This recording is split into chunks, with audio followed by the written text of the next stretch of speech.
नमस्कार मित्रांनो, सर्वप्रथम 25 जुलैला IVF डे आहे. त्यानिमित्त मला तुम्हा सगळ्यांना शुभेच्छा द्यायच्या आहेत आणि त्याचबरोबर मला त्या कुटुंबांसाठी, त्या जोडप्यांसाठी मला सदिच्छा पण द्यायच्या आहेत आणि सल्ला पण द्यायचा आहे जे प्रेग्नन्सीसाठी प्रयत्न करतायत. मित्रांनो, आज जगभरात वंध्यत्वाच्या पेशंटची संख्या प्रचंड वेगाने वाढते. हे झालं निगेटिव्ह पॉइंट.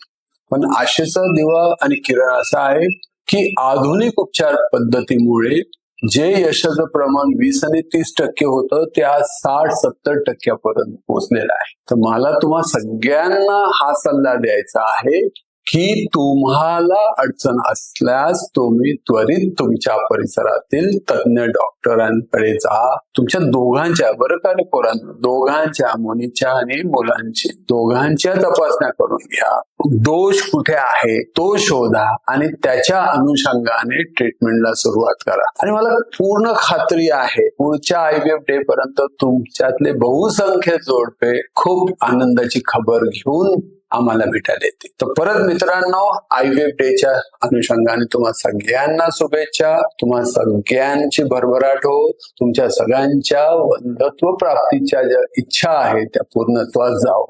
एवढं सांगून मी माझे 2 शब्द संपवतो. नमस्कार.